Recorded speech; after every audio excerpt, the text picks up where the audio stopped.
Assalamu alaikum wa rahmatullah. Bienvenue dans cette série consacrée à la prophétie de Muhammad alayhi salatu wassalam.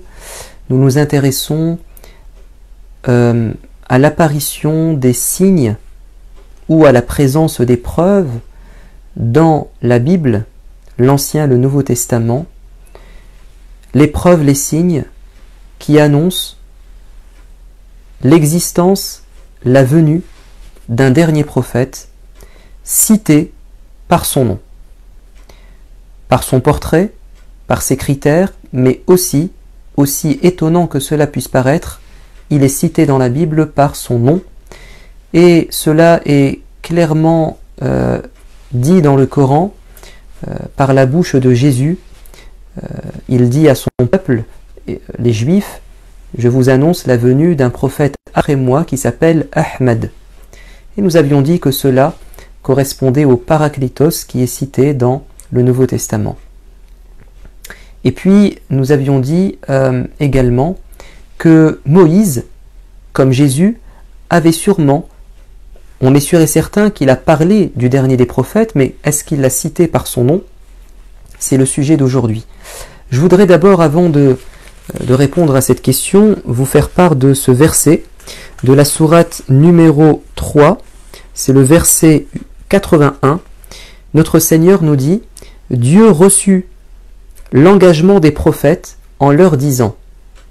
Dieu va prendre un engagement solennel de tous les prophètes, quelle que soit l'importance de l'écriture, le livre, et de la sagesse que je vous ai donnée, lorsqu'un nouveau prophète viendra vous confirmer ce que vous avez déjà, lorsque viendra un prophète après vous, croyez en lui et prêtez-lui votre entier concours, votre soutien total. Et Dieu insista en disant à ses prophètes: est-ce que vous consentez à tenir cet engagement? Allez-vous en assumer la responsabilité? Oui, nous y consentons, répondirent-ils. Et Dieu de conclure: soyez-en témoins, j'en témoigne de même. Une certaine partie des exégètes du Coran disent qu'il s'agit d'un engagement que Dieu a pris de tous les prophètes d'annoncer la venue de Muhammad alayhi salatu wassalam et de dire que nous sommes prêts à le suivre si nous nous retrouvons à son époque. En tout cas, il recommande aux générations futures de se conformer à la religion dans sa version dernière de ce prophète Muhammad alayhi salatu wassalam. Nous sommes sûrs effectivement qu'il a été annoncé dans la Bible, donc au moins par Moïse et par Jésus, et c'est ce qui nous intéresse, mais il semblerait que ça soit même plus général et que tous les prophètes parlaient de lui. Le prophète de l'islam nous dit que tous les prophètes ont mis en garde leur communauté contre la venue de l'antéchrist, donc ce faux prophète des derniers temps. Il semble logique, à plus forte raison, qu'ils aient annoncé la venue du dernier des prophètes, n'est-ce pas? Nous allons prendre dans l'Ancien Testament 3 passages qui semblent parler, citer le nom du dernier des prophètes. Le premier me paraît le plus évident. Il s'agit du Cantique des Cantiques, au chapitre 5, verset 16. Évidemment, vous savez que la Bible, l'Ancien Testament, a été mis par écrit et traduit dans d'autres langues, notamment le grec et le latin, et puis dans nos langues aujourd'hui que nous parlons. Donc il faut revenir aux manuscrits, il faut revenir aux textes les plus anciens qui citent les paroles de Dieu dans la langue du peuple juif. Et donc là, je vais vous citer un passage, mais en français, et ensuite on va revenir à la langue d'origine. Voici le passage: ces discours, les discours de cette personne, de ce prophète, sont la suavité même. le discours de ce prophète qui lui vient de Dieu, la révélation que transmettra ce prophète, sera extrêmement belle, elle sera envoûtante, elle sera admirable. Et tout en lui n'est que charme. Ce prophète-là, ou cette personne-là, est charmante par son comportement. Tel est mon bien-aimé, tel est mon ami, ô fille de Jérusalem. Le terme mon bien-aimé, qui est une traduction, si nous revenons au terme en hébreu, c'est Muhammadim. Muhammadim. Le suffixe im, en réalité, c'est une particule qui indique la majesté, la grandeur de la personne, comme Elohim. Et donc vous avez Muhammad le prénom, et im qui est un superlatif ou qui est une particule de majesté. Donc il nous paraît évident pour nous, en tant que musulmans, que Dieu a annoncé aux Juifs le nom de ce grand prophète, Muhammad le Grand, et ça correspond bien à la description faite juste avant. Ses discours sont extrêmement beaux, le Coran, et tout en lui n'est que charme. Wa innaka la'ala khuluqin 'azim, tu es doté d'un comportement remarquable, tu es exemplaire dans ton attitude. Tel est mon bien-aimé, donc tel est Muhammadim, tel est mon ami, et nous savons que le prophète a dit qu'il était l'ami de Dieu, Khalilullah, comme Ibrahim était aussi l'ami intime de Dieu. Bon. Passons maintenant à un deuxième passage. Vous allez voir que là, il semblerait que le dernier des prophètes soit cité sous le vocable de Shiloh, C-H-I-L-O-H. Donc nous sommes dans la Torah, Genèse, chapitre 49, verset 10. Le sceptre du pouvoir ne s'écartera pas de Juda. Juda, c'est Israël, ce sont les Juifs. Le sceptre du pouvoir ne s'écartera pas de Juda, c'est-à-dire des Juifs, ni le bâton du chef ou du législateur d'entre ses pieds. Donc, Dieu annonce que son pouvoir, le pouvoir de Dieu, ou l'autorité que Dieu donnera aux croyants sur terre, ainsi que sa loi, le législateur, reviendront exclusivement ou seront mises entre les mains exclusives de la descendance de Juda des Juifs, jusqu'à la venue de Shiloh. À lui les peuples obéiront. Donc il va se passer un tournant, il va y avoir un bouleversement, un changement soudain. C'est qu'on n'aura plus cette autorité, ce pouvoir et cette législation, cette loi dans la descendance d'Isaac ou de Jacob, mais elle va se retrouver autre part, dans un peuple et entre les mains d'un homme que tous les peuples vont suivre, auquel les peuples vont obéir. Alors le terme Shiloh est assez mystérieux puisqu'on lui a donné plusieurs traductions. Parfois on dit que c'est le terme celui, et puis bref, il y a toute une discussion. Mais il semblerait que ça fasse référence au prophète Muhammad alayhi salatu wassalam, parce que historiquement parlant, la religion, le pouvoir, l'autorité, la loi n'a quitté la descendance juive pour se retrouver chez un autre peuple que à l'époque des Arabes. Et effectivement, le seul peuple qui va avoir un tel pouvoir, une telle autorité que toutes les nations vont lui obéir, ce ne sont pas les Juifs, puisqu'ils ont été bien souvent persécutés, et puis il y a eu la diaspora, ce sont les Arabes au 7e siècle. L'empire musulman et la propagation et l'expansion fulgurante de l'islam sur un empire inégalé, si ce n'est par Alexandre le Grand, dit-on. Bon, donc ça c'était un autre passage qui, semble-t-il, fait référence au prophète Muhammad alayhi salatu wassalam. On va prendre un dernier passage, mais avant de le lire, nous devons d'abord parler d'une science, d'une discipline qui permet d'interpréter la Bible. On l'appelle la guématrie. Alors je vous lis la définition.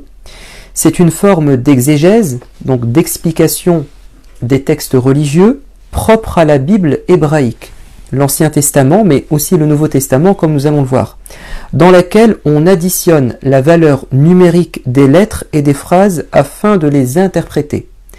Chaque lettre a son correspondant en chiffres. Chaque lettre a une valeur numérique.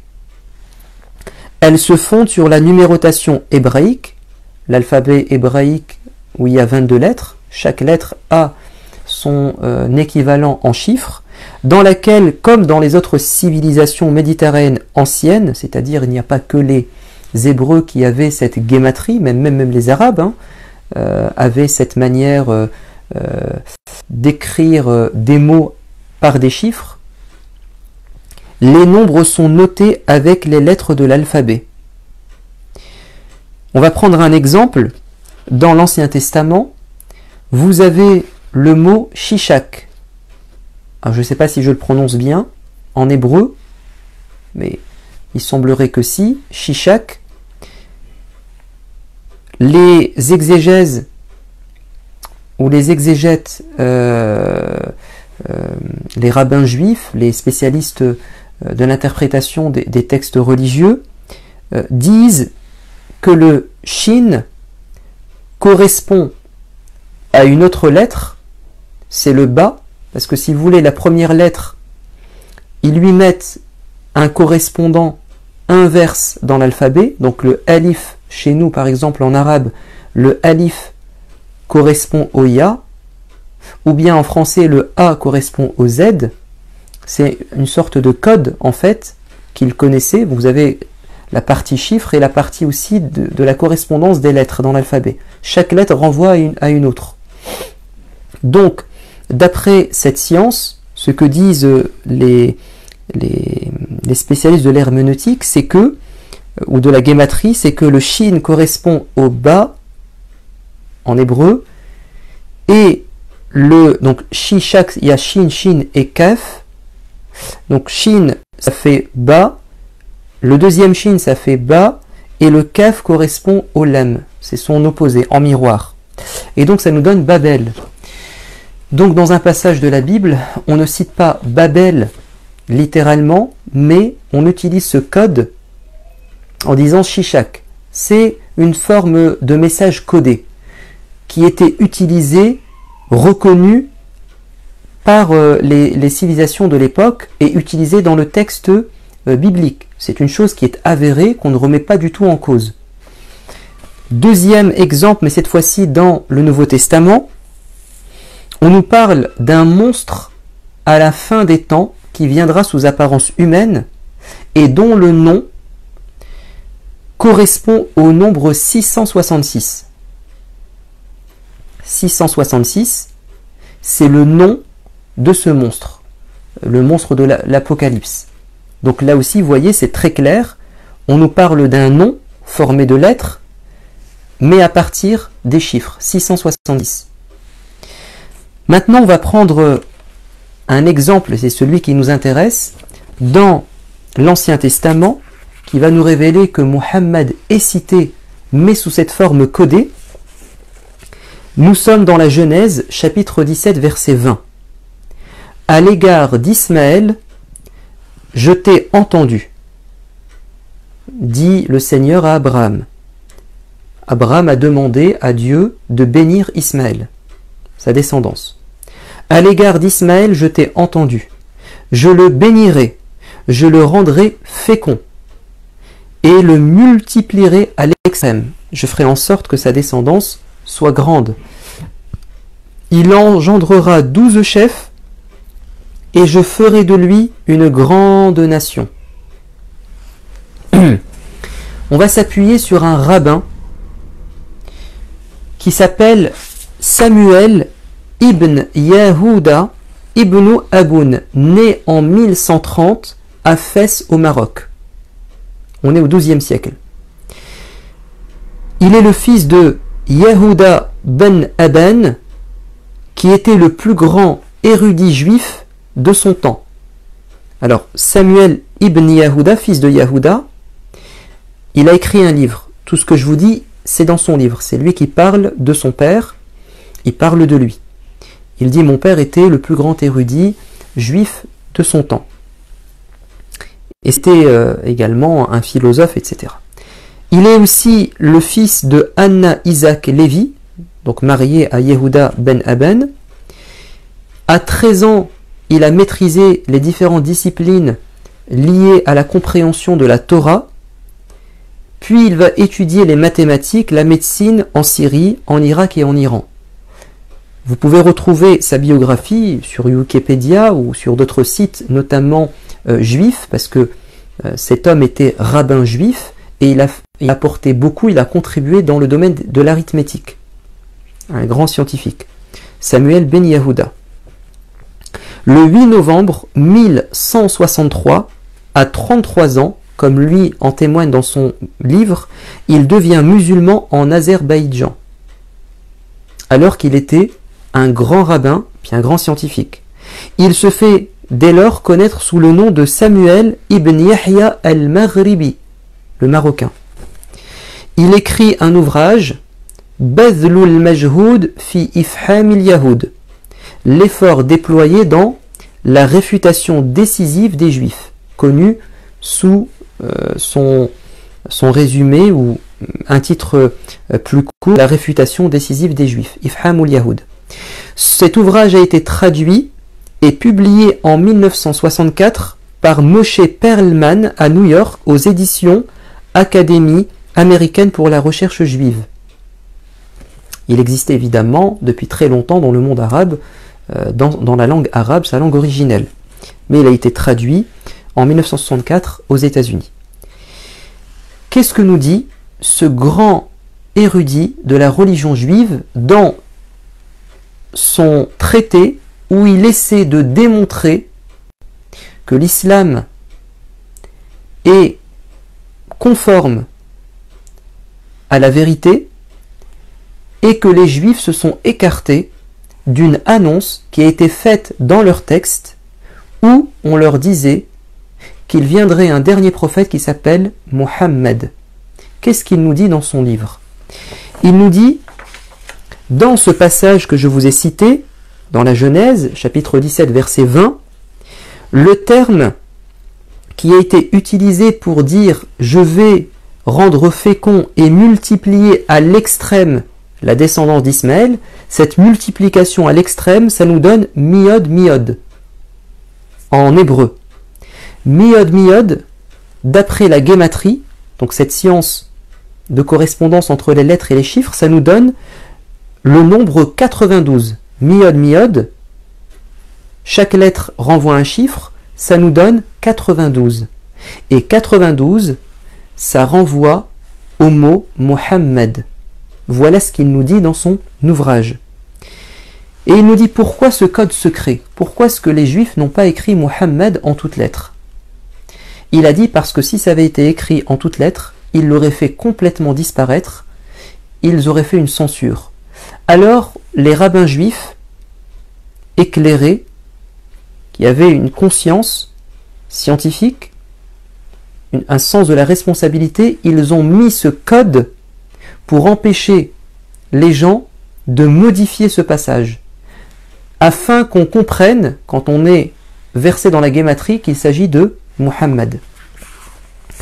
Et il dit, il en est pareil, c'est pas lui qui dit ça, mais d'autres diront ça après lui, que la suite, et je ferai de lui une grande nation, le terme grande nation, lui aussi, ça renvoie à 92, qui signifie Muhammad. Et notre érudit, Samuel ibn Yahya al-Maghribi, nous dit que ça ne peut pas être un hasard, parce que c'est le passage par excellence où Dieu met en valeur la descendance de Ismaël. Donc ça ne peut pas être un hasard que Miod, ça veut dire Muhammad d'après la guématrie. Et son contemporain, c'est Maïmonide. Maïmonide est le plus grand penseur, religieux, théologien, philosophe juif de tous les temps. Il était contemporain de notre rabbin converti à l'islam. Et il a répondu dans son livre par une objection en disant finalement, ce que me dit mon homologue est faux parce que les musulmans prétendent que dans l'Ancien Testament ou dans la Bible, c'est le nom du prophète, c'est Ahmad et non pas Muhammad. C'est la seule objection qu'il a pu mettre en avant. Et ce n'est pas du tout une objection, c'est une confirmation de ce qu'a dit notre grand savant Samuel ibn Yahya, parce qu'il n'a pas remis en cause la guématrie et le fait que dans ce passage la guématrie ne tienne pas la route. Il a simplement dit non, mais même si c'est Muhammad, c'est pas une preuve, parce que eux ils veulent le nom Ahmad, alors que c'est pas vrai. Muhammad et Ahmad c'est pareil pour nous. Et en fait Ahmad c'est ce que Jésus a dit. Dieu a dit dans le Coran que Jésus avait dit Ahmad, mais il n'a jamais dit que Moïse avait dit Ahmad. En fait il a dit Muhammad. Et vous avez également un autre grand savant juif converti à l'islam du XIVe siècle qui s'appelle Abd al-Haq al-Islami, qui est né à Sebta au Maroc et qui a dit la même chose dans son ouvrage Al-Hussam al-Mamdoud fi ar-Radd ala al-Yahoud. C'est aussi un traité où il répond aux juifs et il dit exactement comme son prédécesseur en disant ce passage, c'est un passage qui est codé. Si on utilise la guématrie, ça nous donne Muhammad, et il dit personne ne peut le remettre en cause, c'est très clair chez nous, les juifs. Voilà ce que je voulais partager avec vous aujourd'hui. Donc nous partons d'abord dans notre méthodologie de ce que le Coran nous dit, et on essaie de trouver une confirmation dans la Bible que nous avons actuellement. Parce que, évidemment, il nous manque les manuscrits d'époque où la Torah ou la Bible orale, c'est-à-dire les vraies paroles qui ont été dites par Jésus et Moïse et qui ont été sûrement transformées ou perdues, il nous reste quand même quelque chose, et dans cette chose qu'il nous reste, nous trouvons quand même une confirmation de ce que le Coran nous dit. Je vous dis à la prochaine fois. Wassalamu alaikum wa rahmatullah.